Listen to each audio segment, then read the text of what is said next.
What kind of trouble have you been stirring up? I have a motive for inviting you here. It's time we revisit the cease and desist discussion. You need to be sure this is what you want. Now I just need to hit something. There's no room to retaliate. I can't lose you too. General Hospital latest update. Jack Brennan and Jen Sidwell face off over Carly, with Brennan dropping a chilling threat that shakes Sidwell to the core.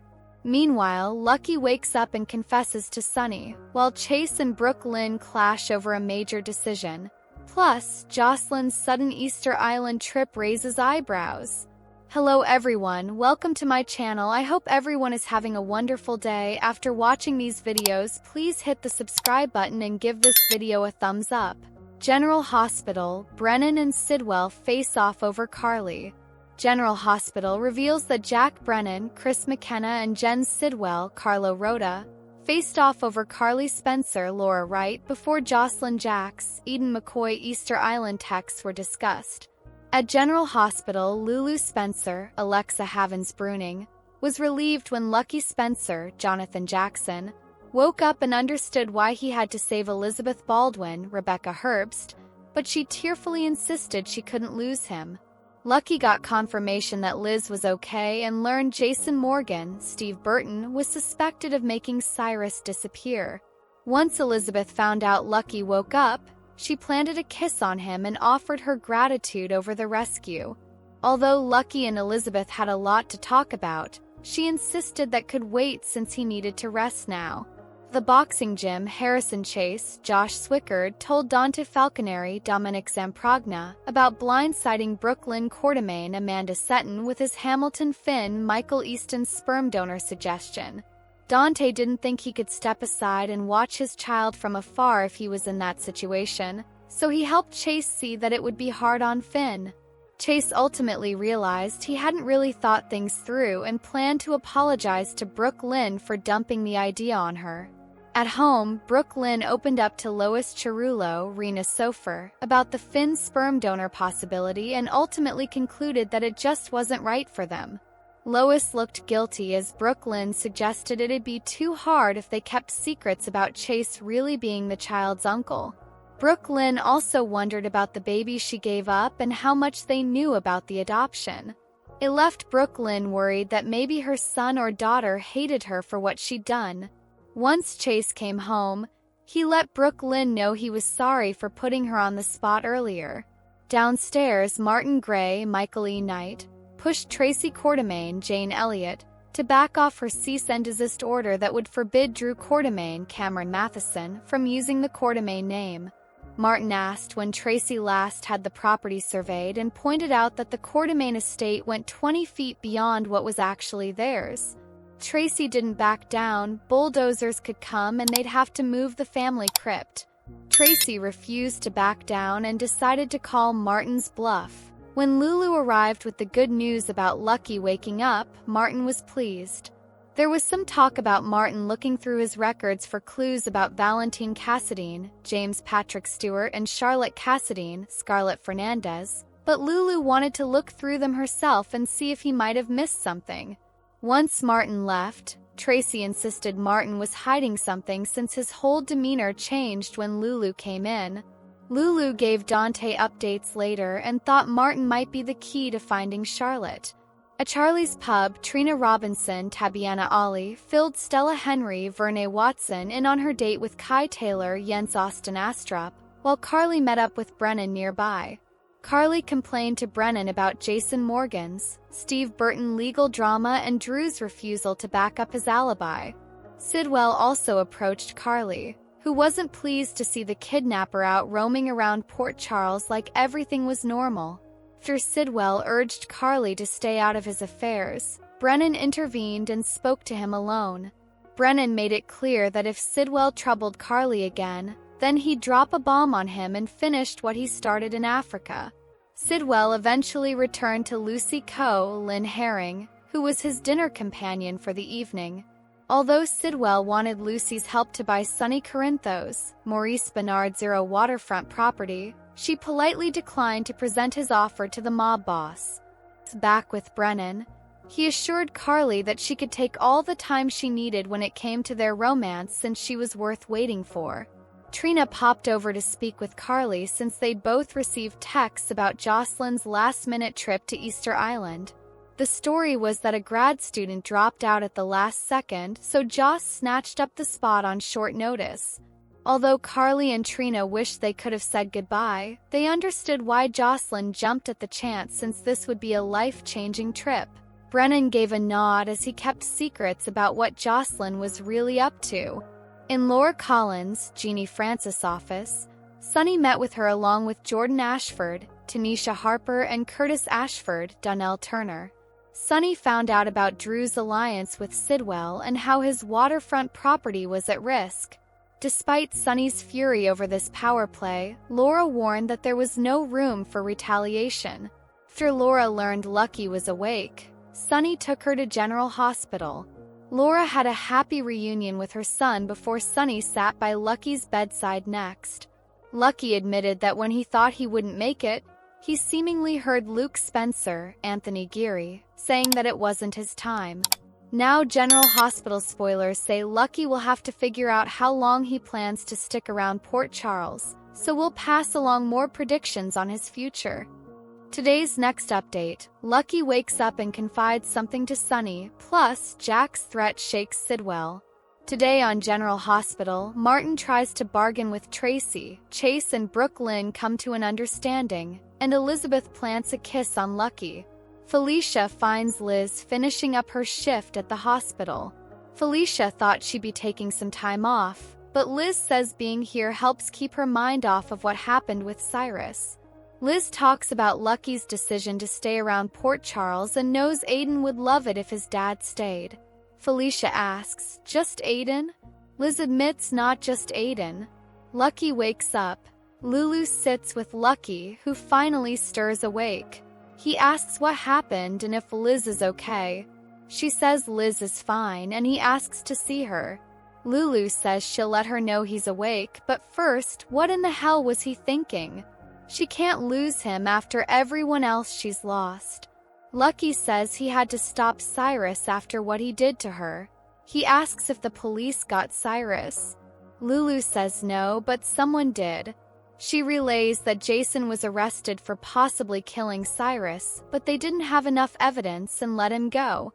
Lucky is just glad one way or another that Cyrus is gone. Lulu goes to get Liz, who is still with Felicia, and lets her know Lucky is awake. Dante gives Chase something to think about. Chase shows up at the gym and apologizes to Dante for being late. He says he really needs to hit something. Chase fills Dante in on his suggestion to Brooke Lynn that they use Finn as a sperm donor, and realizes he blindsided her with the idea. He says he's put her in an awkward position again and then takes some hits at the bag. Dante notes the complications of asking a family member to be a sperm donor, and he doesn't think he could do it. He couldn't father a kid and not be a part of their life. Chase starts to see his idea in a new way. Dante understands he wants his kid to have his genes but to remember what happened to Molly and Christina. Chase says Brooke Lynn mentioned them, and he understands Brooke Lynn's perspective a bit better now. He decides to go home and talk to his wife. Brooke Lynn has doubts. In Brooke Lynn's room, she and Lois talk about Chase's idea to have Finn be a sperm donor for their baby. Brooke Lynn hasn't seen him this optimistic since he found out he was sterile, but she was in shock when he told her, and he could see it on her face. She cries that she wants to have Chase's baby, not Finn's. Lois tells Brooke Lynn she needs to be 100% sure about this and not to try and talk herself into it for Chase's sake. Brooke Lynn admits she shouldn't have these doubts, and because she does, Finn isn't the right choice. She fears what this will do to Chase. Brooke Lynn confides in her mom that she could never keep such a massive secret from her child about who their father is, and that they have a sister and not a cousin in Violet. She can't live with a huge bomb like that hanging over her head. Brooke Lynn admits all of this has brought up the baby she gave up. She wonders if they know they are adopted, and if they hate her for giving them up, or if they understand she did it to give them a better life. Lois comforts Brooke Lynn as she breaks down. Later, Chase returns and tells Brooke Lynn he's realized using Finn as a sperm donor isn't the right choice. He's sorry he put her in the position he did. They embrace one another. Martin shocks Tracy. Martin meets with Tracy in the Quartermain living room to talk business. She assumes he's here about the cease and desist order against Drew using the Quartermain name. Tracy fumes that she's sick of Drew appropriating the Quartermain name for his own power-hungry needs. Martin says, speaking of appropriating, when was the last time she had the estate surveyed? She asks what this is about. Martin reveals he's been doing some digging. Turns out her father overshot their property line decades ago, and the Quartermain family crypt sits on public land. He says he'll keep this secret as long as she drops the cease and desist order. He notes it would be a shame if Edward and Lila had to be relocated. She tells him to stop, and she's calling his bluff. Lulu interrupts them and gives Tracy the news about Lucky. Martin is thrilled for Lulu and Laura. Lulu brings up her own daughter, whom she wants home. Martin swears he's searched through all his records hoping to find something about Valentine to help her, but he came up empty. Martin says he has to go as he has another meeting, but tells Tracy this isn't over. Tracy tells Lulu that Martin is lying, and his demeanor changed the minute she walked in. She is positive Martin is hiding something. Later, Dante returns home, noting Martin almost hit him racing off the estate. She fills him in that she questioned him about Charlotte, and she thinks Martin is the key to finding her. Sunny is informed about Sidwell and Drew. Sunny arrives at Laura's office and asks why he's here. She says they have a problem named Jen Sidwell.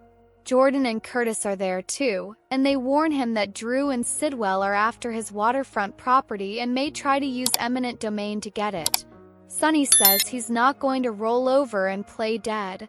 Laura tells Sunny that she is still the mayor, and she can't allow this city to become a battleground for him, Sidwell, and Drew.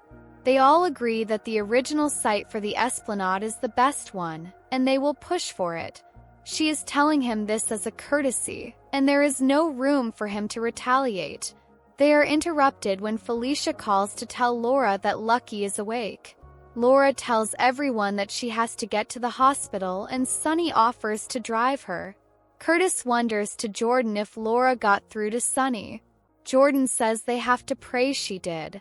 Curtis informs Jordan about his plan to try and get Congressman Henderson to block Drew's efforts regarding the Esplanade, but it won't help with Sidwell. Jordan tells him to leave Sidwell to her, as she's having dinner with him this week, and she is determined to get something out of him. She notes that knowledge is power. Back at the hospital, Liz checks in on Lucky, walks over and kisses him. He hopes that's not how she greets all her patients. She jokes only the special ones, and she thanks him for saving her from Cyrus. He says knowing she's okay makes every second in this bed worth it. Lucky asks how Aiden is doing. She says he's okay and she'll bring him by in the morning. Lucky knows they have a lot to talk about. She says they have plenty of time to talk and he needs to save his strength. Laura and Sunny arrive, and Laura tells her son she's so glad he's okay. He tells her that when she walked in, he felt a sense of peace wash over him. He feels better when she's around. Laura calls that's music to her ears. Laura speaks with Liz outside of Lucky's room and wonders if what's happened has changed Lucky's opinion about staying in Port Charles. Liz has been wondering the same thing. Back in his room, Sunny tells Lucky he had a lot of people pulling for him. Lucky reveals when he was facing death, he heard his dad's voice in the room with him. Luke told him it wasn't his time, saying, "Not yet, cowboy, not yet." Sunny says Luke always had the best timing, and given he saved Liz, he's got it too. Like father, like son. Sidwell meets with Lucy at Charlie's, and admits he asked her out with an ulterior motive. He wants her to help him buy Sunny's waterfront property. Trina sits at a table with Stella, and her aunt notices she has paint on her cheek. She asks if she's taking a painting class. Trina isn't and tells her about her afternoon with Kai. Stella is glad they are spending time together. Stella asks how Kai is handling his injury. Trina says little by little he's coming to terms with the fact that football isn't his future. Stella believes Trina is helping him, and she overcame so much herself this past year. Stella asks if this was a date they were on. Trina explains she thought it was a friendly outing at first, but by the end they were definitely on a date. Carly runs into Jack and asks what trouble he's been stirring up. He jokes he hasn't even had a drink yet, let alone time to stir up trouble. Carly fills him in on what's going on with Jason, and how she hates seeing him railroaded for something he didn't do. Carly then hears Lucy and Sidwell giggling across the bar. Carly vents to Jack that Sidwell held her and Sasha at gunpoint and is now sitting over there like nothing happened. Sidwell approaches Carly when she's alone and warns her to have continued good sense and not report what happened at the Quartermain estate, which he calls a misunderstanding. Jack interrupts and asks Carly to order him another drink. He then warns Jens to leave Carly alone or he'll finish what he started in Africa and drop a bomb on him. Sidwell returns to Lucy, who can see he's upset. He gets back to talking about buying Sonny's property. Lucy says she can't present his offer to Sonny, as he would never sell his properties. Sidwell reveals he's pursuing other avenues to acquire them. At the bar, Carly says Sidwell is clearly shaken, so what did Jack say to him? He says it was nothing worth mentioning, and he would rather get back to the conversation they were having at his office about this thing being between them. He will give her all the time she needs to figure what it is out, as she is worth waiting for. Trina comes over to speak to Carly about the text she got from Joss. Carly got one too. She took off without them getting to say goodbye. They discuss how amazing it is Joss got a last-minute opportunity to go to Easter Island for her environmental science program. Carly thinks this trip will change her life. On the next General Hospital, Lucky asks a favor of someone. Isaiah warns Jordan that if she gets in his way, Sidwell will get rid of her. Molly tells Cody, "Maybe one day I'll work up the courage to say exactly that." Bobby's Rick suggests Ava not press her luck on something. Sasha doesn't know how much more she can take. Jason says, "You want to be the one calling the shots." Sonny thinks something isn't adding up. Thanks for watching this videos. Please hit the subscribe button for more updated news.